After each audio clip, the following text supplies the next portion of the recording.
Welcome back, guys. In this episode, we're going to take apart the carburetor on our 6 horsepower Mercury. It's been sputtering and stalling for us lately, ever since the winter storage. So we're going to clean it out and show you how we got it done. Yeah, it's pretty easy to take apart this carburetor, at least from the engine, so you can work on it. You only need to remove the linkage for the choke, linkage for the carburetor, the throttle. You need to disconnect the fuel line, which is down here. And this is the fuel filter. And that's pretty much it. 2 bolts right here. And they pull out. You just got to watch. You don't want to drop your gaskets. And the whole thing comes out. So let's see how that goes. First, what you want to do is drain the fuel out of the float bowl. And that's the screw right here. You loosen that up, fuel would leak out of the drain. You just want to get a rag under there and make sure you catch it all so it doesn't go into the water.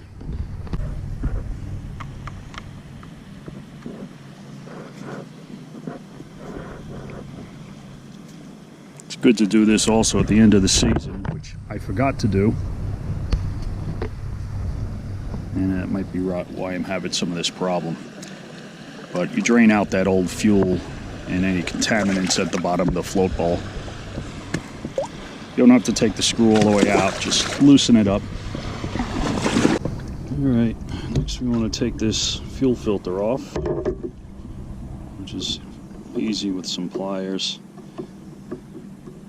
You loosen your clamp here, just squeeze it, slide it back off the nipple that's on the filter.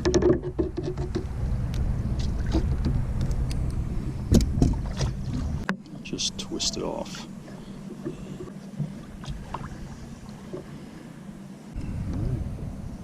So that's a fuel filter. It needs to be on in the right direction. I don't know if you can see there's an arrow. So from the fuel pump down here, comes up through here and then to the carburetor. So that's the direction it needs to go.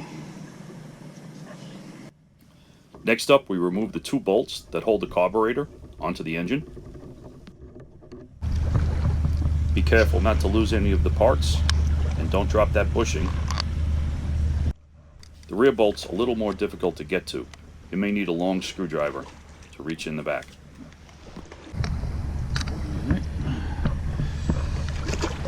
The carburetor's off. We've got to disconnect all that linkage. This is that spacer gasket that you don't want to lose. It sits right back in here. It's got a little tab so you can know which way it's going. Back wheel works. You want to carefully take the linkage off, which is just got to bend it a little bit. Don't lose the linkage. That's the throttle body linkage.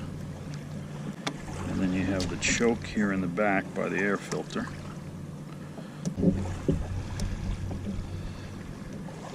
That comes off like that.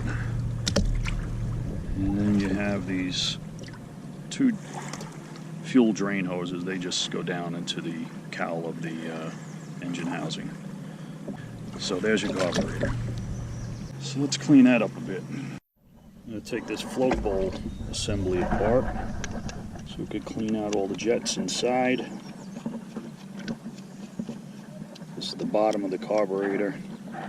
That's the drain screw that we already drained all the fuel out with. Here we go. Look, we don't have any debris in the bottom of the float bowl. Don't lose your screws down here. This is the float. So the fuel pump flows fuel into the float bowl, and when the float rises with the level of the fuel, there's a needle valve in here that cuts off the fuel from flowing to the carburetor so it doesn't overflow it. Sometimes that needle could get stuck too, and you starve the engine for fuel, or you could flood the carburetor too. It'll just keep pumping fuel. This here is the jet. We're going to take that out, clean that out a bit.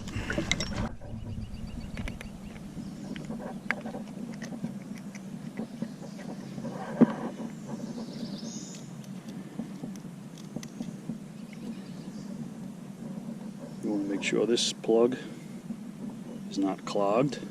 And spray that out. Then inside is the jet. This guy right here, all those little small orifices, they sometimes get clogged too, so I'm going to spray that also. So we'll spray all these orifices out.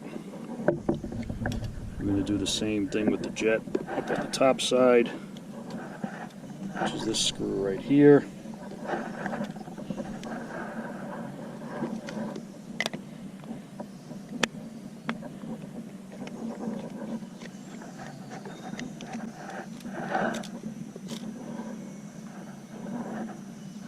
See all those tiny holes? They get contaminated with fuel, so we're going to clean that out with the carb cleaner too. Alright, so I did a lot of the spraying off camera because it's just hard to do in this position, but you can see everything's nice and clean. I sprayed carb cleaner in there. I sprayed carb cleaner in the intake, the fuel intake for the float bowl. I cleaned out both sides with the choke. Everything's nice and clean. All these orifices here.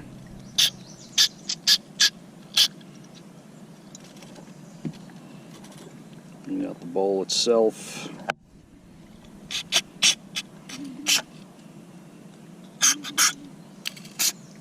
The needle valve. And even sprayed inside the fuel intake so we could flush anything out in the needle float. Alright, I'm just going to clean up these jets. Make sure these are clean.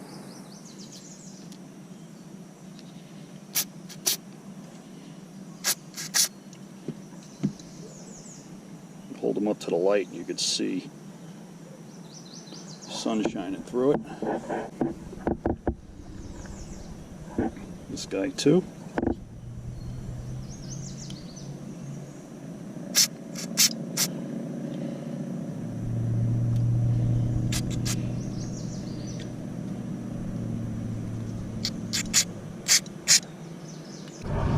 Alright, this is the one I'm concerned about, making sure everything's cleaned out here.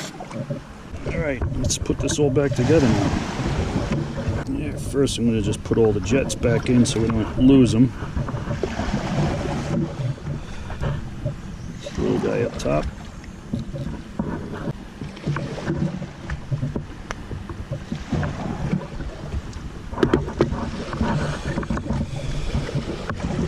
One guy in the bottom. And then this. Hold it in.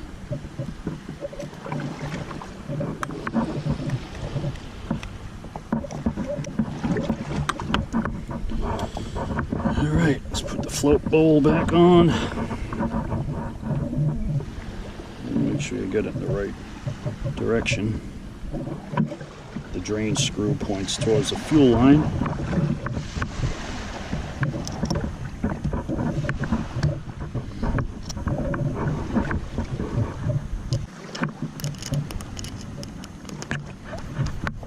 There's an O-ring on the float bowl here that you want to make sure is in good shape and put it back in the right position, otherwise you're going to leak fuel.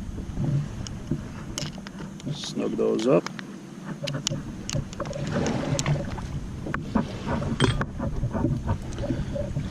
Alright. Got everything back together. Time to put it back on the engine. Let's get a little linkage on first. So here's your air intake here. Not much of a filter, but it's hard to get that clogged, so let's check that if it's clean. Don't lose your gasket here. There's a gasket on this side. This is the spacer that goes in here. Once you get the linkage on, I'll do that next. So the linkage goes on pretty easy. The mounting bolt sort of holds everything, so you got to try to do it all at once. Usually slide the bolt through so the bolt holds on, the air intake, filter assembly, and then all these gaskets and spacers. So you got to sort of squeeze them in there push the bolt through. Like that. Until you can at least get it started so you don't lose it.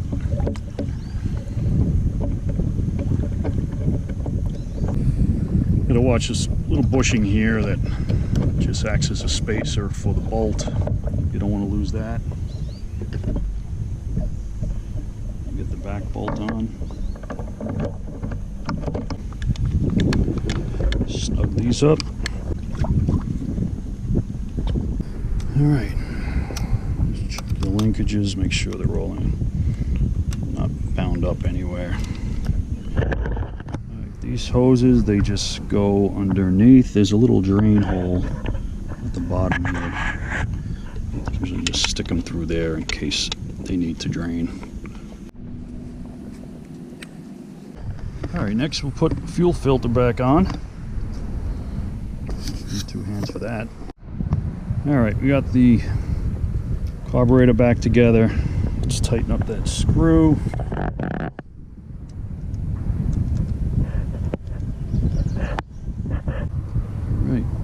Let's see how things go. Give it a test run.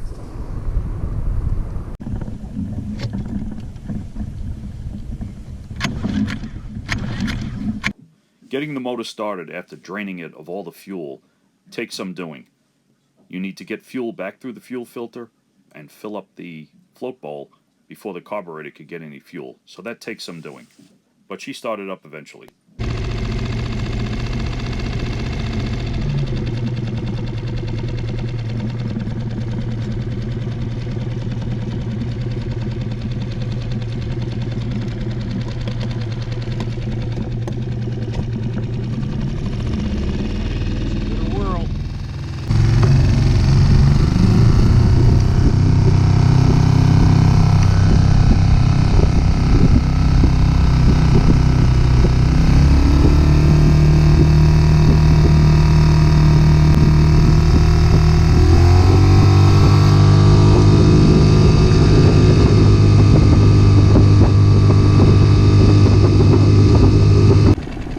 Running pretty good.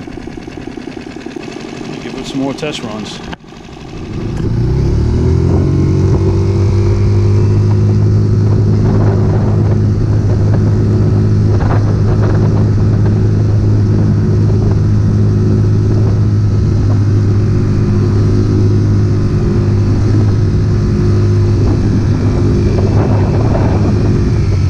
After cleaning it all up, she was running good as new and ready for our next adventures. Thanks for watching, and we'll see you next time.